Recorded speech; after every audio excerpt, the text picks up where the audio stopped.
Hello friends, welcome back to my channel. কেমন আছো তোমরা সবাই? আশা করি সবাই খুব ভালো আছো, আর আমিও অনেক অনেক অনেক ভালো আছি। এদিকে তো প্রচণ্ড গরম পড়ে গেছে। তোমাদের ওইদিকে কীরকম গরম পড়েছে অবশ্যই কিন্তু আমাকে বলো কমেন্ট বক্সে জানিয়ে। আর এদিকে তো প্রচণ্ড গরম, প্রচণ্ডই গরম পড়ে গেছে, মানে একদমই থাকা যাচ্ছে না। আর কারেন্টের ডিস্টার্বও শুরু হতে শুরু করেই দিয়েছে। তো যাই হোক, আজকে দেখো আমি আমার বাবার বাড়িতে চলে এসেছি। তারপরে এখানে আজকে আমার সোনামার আছে মুখে ভাত, মুখে ভাত না, মামা ভাত। তো মুখে ভাতটা বলে বলে এতটাই অভ্যস্ত হয়ে গেছি না, সবসময় ওইটাই বেরিয়ে যায়। তো সেই জন্য দেখো অনেক কিছু রান্না করা হয়েছে, আর আমি এখন ওর থালাটা সাজাচ্ছি। তো এইদিকে দেখো অনেক কিছুই হয়েছিল। ভাত হয়েছিল, ভাতটা আমি একটু অন্যরকম স্টাইলে সাজানোর চেষ্টা করেছি, টেডি বিয়ার। তারপরে 5 রকম ভাজা, পটল ভাজা, শাক ভাজা, ঢ্যাঁড়স ভাজা, বেগুন ভাজা, মাছ ভাজা হয়েছিল। আর পোস্ত হয়েছিল, আলু পোস্ত, ডাল, মুগের ডাল, চাটনি, মাংস হয়েছিল। আর ওর জন্য তো মাছের মাথা এনেছিল। আর এদিকে স্যালাড ছিল, দই ছিল, আর তারপরে টমেটো, কাজু, কিশমিশ সমস্ত কিছু দিয়ে একটা চাটনি ছিল, আর মিষ্টি ছিল। ব্যাস এটাই হচ্ছে ওর খাবার। মতো খাবে না, তো ও এখন সিম্পল খায় হচ্ছে ভাত, ডাল আর আলু দিয়ে একটা খিচুড়ির মতো করে দিই, তো সেটাই সোনামা এখন খায়। তো এটা এত কিছু তো খাবে না, তো দইটা খেতে কিন্তু খুবই পছন্দ করে, তাই জন্য একটু একটু দই সাথে করে দিয়েই ছিলাম। তো দেখো এখানে কি কি রান্না হয়েছে, আর রান্নাগুলো কিন্তু সব খুবই সুন্দর হয়েছিল। দিদি একাই সমস্ত কিছু করেছে, মাও করেছে, তো সবাই মিলেই করা হয়েছে।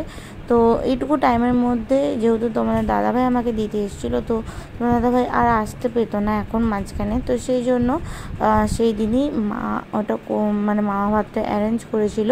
তো যাই হোক, এখন দেখো ওকে খেতে বসিয়ে দিয়েছে, ওকে ঘুম থেকে তুলে নিয়ে চলে এসেছি, এরকম ঘুমিয়ে গিয়েছিলো আর অনেকটা বেলা হয়ে গিয়েছিলো, তো সেই জন্য ওকে না করলে তো হবে না। আগে আমি ওকে ভাত খাইয়ে দিয়েছিলাম যদিও।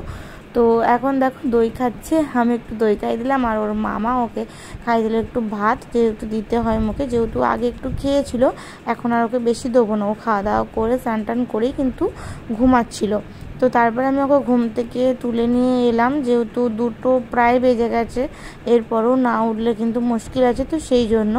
তো যাই হোক, দেখো এখানে সমস্ত কিছু তোমাদেরকে দেখাচ্ছি। আর গরম কিন্তু বললামই, প্রচণ্ড গরম পড়েছে। আর এই যে জামাটা, এটা মা ওকে মামা ভাতে দিয়েছে, আর দিদুও দিয়েছে জামা, তো সেটা এখনও তোমাদের সাথে পরে শেয়ার করব যখন পরবে, কারণ ওটা কাঁচা নেই। আমি সমস্ত জামা ওকে ডেটল জলে আগে কেচে তারপরেই পরাই, তো সেই জন্য কাঁচা নেই বলে আর পরাতে পারলাম না। তো যাই হোক, তো সোনামা খুব খুশি হয়েছে, এত কিছু খাবার দেখেছে না। আর যখনই আমি এই তো খেতে শিখছে হালকা হালকা করে, আর দেখো দইটা কেমন খাচ্ছে, খুব ভালোবাসে দই খেতে, একদম পুচু আমার।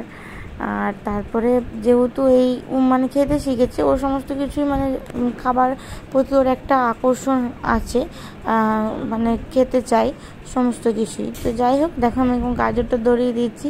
আমি আমি আর তোমাদের দাদাভাই খাওয়ার পরে ভাত খাওয়ার পরে একটু গাজর, এমনি কাঁচা যে গাজরটা, সেটা মাঝে মাঝে প্রায় দিনই খাওয়ায়, তো সেটাও ও আমার হাত থেকে টেনে নিয়ে মুখে ঢুকিয়ে নিয়ে খায়, এরকম হয়। তো যাই হোক, সেই জন্য গাজরটা দিচ্ছিলাম, দেখলাম আর খেলো না। তার কারণ হচ্ছে এখানে তো বুঝতেই পারছো যে ও দই পেয়ে গেছে, দইটা কিন্তু মুখে ভাতের দিনও ভালো খেয়েছিল। তো যাই হোক, খাবারগুলো আমি আরেকবার তোমাদেরকে সামনের থেকে দেখো দেখিয়ে দিচ্ছি, কি কি ছিল না ছিল সমস্ত কিছুই তোমাদের সঙ্গে সামনের থেকে একবার শেয়ার করে দিলাম। তো চলো পুরো ভিডিওটা তোমরা মিস না করে দেখতে থাকো।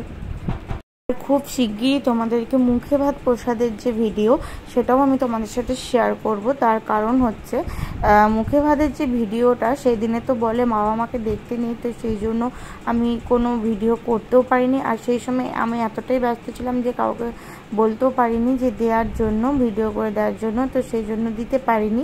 তো যাই হোক, তোমাদেরকে বারবারই বলছি যে যখনই আমি হাতে ভিডিও ক্যাসেটটা পেয়ে যাব, ভিডিও যে করেছে সেটা যখনই পেয়ে যাব, আমি নিশ্চয়ই তোমাদেরকে কিন্তু শেয়ার করে দেবো যে কি কি হয়েছে না হয়েছে। যেটুকু আমার কাছে ছিল সেটুকুই তোমাদের সাথে শেয়ার করেছি। তারপরে তো তোমাদের সাথে আমার অ্যালবাম, তারপরে এমনি ভিডিও, সমস্ত কিছুই আমি তোমাদের সাথে কিন্তু শেয়ার করব। তো সেটার জন্য একটু টাইম লাগবে, তার কারণ ওরা একটু টাইম চেয়েছে, যে করতে হয়তো দেরি হবে, আরও অনেক কিছু হয়তো আরও অনেকের করা হয়তো বাকি আছে, তো সেই জন্য।